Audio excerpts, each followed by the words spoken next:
Today's episode of the Watson Weekly Podcast is sponsored by Commerce Tools. Make sure your brand and your business is ready for the trillion-dollar e-commerce market. Commerce Tools, the global leader in commerce and creator of the powerfully composable Mock architecture, can help you achieve bite-sized wins or upsized achievements faster than ever. Whether you are looking to reduce maintenance costs for legacy systems or put the power of AI to work for you quickly, Commerce Tools is your partner for commerce success. Go to commercetools.com to learn how to get started. It's March 25th, 2024, and this is the Watson Weekly, your essential e-commerce digest. Today on our show, Shoptalk 2024 recap. Nordstrom could be taken private. Temu's owner PDD doubles annual profit. Google launches retail media beta. And finally, the Investor Minute, which contains 5 items this week from the world of venture capital, acquisitions, and IPOs.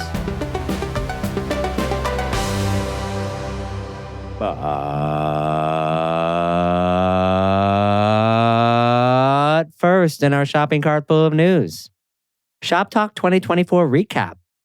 Hot off the press, I just flew back from Shoptalk in Las Vegas. If you haven't been to a lot of conferences, let me try and break down the reasons you go to events at all in e-commerce. First is relationships. After going to shows like this for 20 plus years, for me, this is the highlight. I've made so many friends over the years that in some cases, these events are almost like family reunions and they feel that way. Any other goal pales in comparison to this one. Second, business gets done. Relationships lead to business. They just do. But almost more importantly, people go to conferences to look for solutions to problems. Sometimes those solutions are in the expo hall. Sometimes those solutions are at dinners and events. Sometimes they come from the speaker presentations and sessions. Every year I've spoken at a conference, it's led to business. A conference is a great place to see all your prospects, partners, and current clients in one place.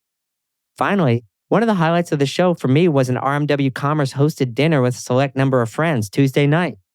Truly great to relax and enjoy a great meal. This year was at the French restaurant Mon Ami Gabi, which is one of my favorites. Thanks to everyone who attended. You know who you are. Now that I've helped you understand why you attend e-commerce events, what was the vibe at the show?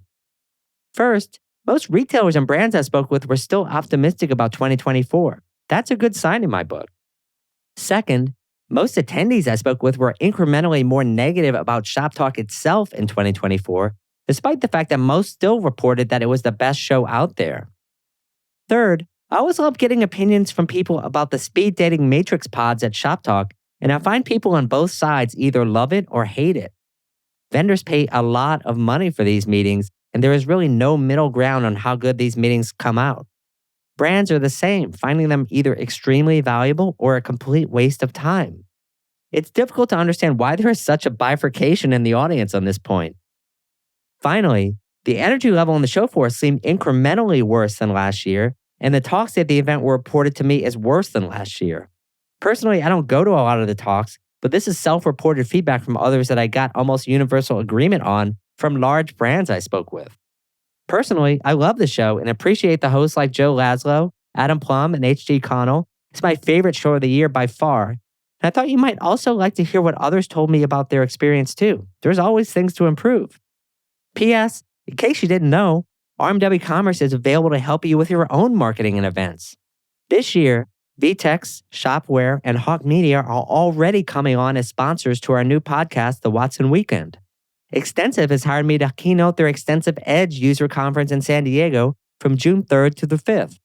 I participated Sunday night at Shoptalk in a VTEX dinner with a number of great brands and had a great time, hopefully imparting some knowledge. If you like to hire RMW Commerce to help you break through the noise in the e-commerce landscape, don't hesitate to reach out. As I like to say, we're part marketing, part channel, part analyst, and part influencer. There's really no other organization out there with a unique set of assets we can bring to bear. If you've been on the fence about participating, now's the time to reach out and get moving before slots fill up.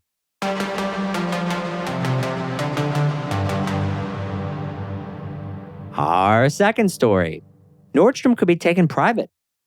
A new article from Reuters seems to indicate that the founding family of Nordstrom's is prepared to take the retailer private. This would be a huge event as the company has been public since 1971, but apparently may have decided that the public markets are not the right place for the retailer right now. This move is a little bit surprising because Nordstrom over the past 30-something years has been a pretty good performer. On the other hand, in the last 5 years, the stock is down 50% from its previous levels. It's rumored prior to the pandemic that the board of Nordstrom's considered actually going private then and decided that it was not a good time, turned down an $8.4 billion offer. I bet they wish they had that one back. Given the lack of private equity acquisitions in the past couple of years and the amount of money sitting on the sidelines, it does make sense that it could be a good time to fight the right owner. Given that the company's market cap is now around $3 billion, I'm sure the firm would like to have that old $8 billion offer back, but it's unlikely to fetch something at that level this time around. Our third story. Temu's owner, PDD, doubles annual profit. If you're looking for signs that Temu is going to pull back on its digital marketing spending, you won't find it in the earnings call of its parent company, PDD Holdings. Pinduoduo announced on Wednesday that the company doubled its profit dollars in 2023 compared to 2022, which is one of the larger jumps in absolute profit dollars I've seen from a retailer's earnings this year. At the moment, PDD is primarily one of the biggest competitors of Alibaba, so I expect that's who should be worried by this news the most. However, other retailers in the United States like dollar stores, Wish.com, and AliExpress, who has come to the US market, are already under a lot of pressure from Temu's tremendous growth in North America. In the future, the concern goes beyond that, however. Could Temu use these dollars from its parent company to go up market over time and threaten retailers like Amazon and Walmart? Inquiring minds want to know. And our last story. Google launches retail media beta. The publication Retail Touchpoints has reported that Google has launched a new retail media solution and that Lowe's Home Improvement is its first beta customers. Google claims that the new solution will have a clean room type approach and will not expose user-level data to brands. Google calls the solution an off-site retail media platform where brands are able to leverage Lowe's Google search and shopping to advertise and interact with consumers who are shopping on Google. Then, brands can get insights into the sales that are driven back to the retailer.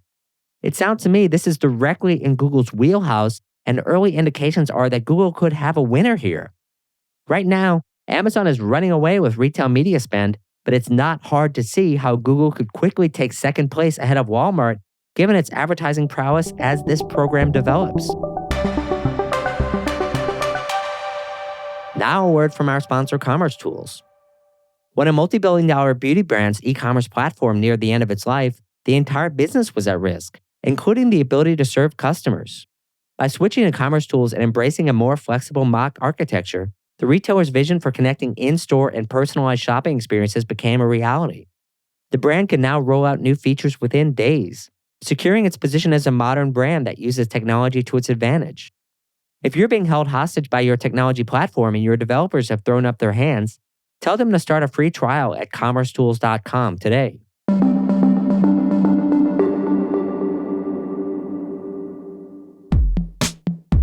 Commerce Tools is thrilled to announce its first ever live event, Elevate, the Global Commerce Summit in Miami Beach, Florida, April 16th to 18th, 2024. This is a one-of-a-kind global meeting place for business leaders and technical professionals across brands, verticals, and regions. By day, you'll engage with a power-packed agenda, including stories from brands like PetSmart, Peloton, Ticketmaster, Ulta Beauty, and Zorro that have adopted a modern approach to commerce, thought leaders debating the future of the industry, and hands-on developer training tracks for both individuals and teams. By night, attend an opening party on the white sands of Miami Beach and an exclusive Havana Nights celebration. Tickets are on sale now at elevate.commercetools.com.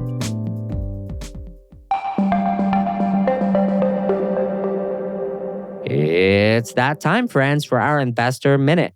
We have 5 items on the menu today. First, Lily AI raises $20 million Series B1 funding.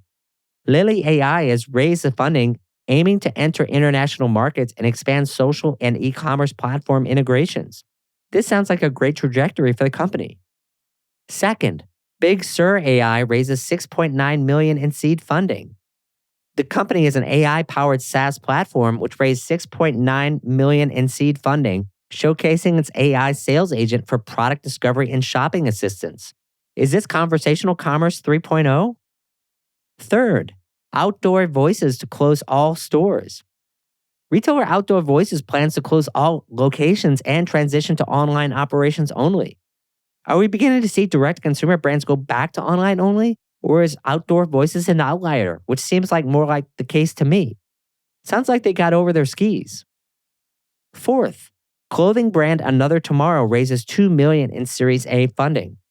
Another Tomorrow, a luxury B Corp sustainable clothing brand, has raised $2 million in Series A funding. Sounds like sustainability brands could be a counter trend to places like Temu, which are about disposable products. And finally, Liquid Death raises $67 million in venture funding.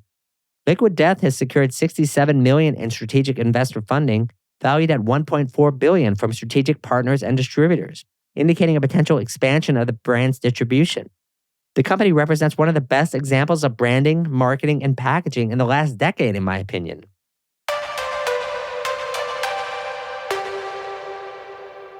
And today's final word of the week, March 25th, 2024, is Vegas, baby.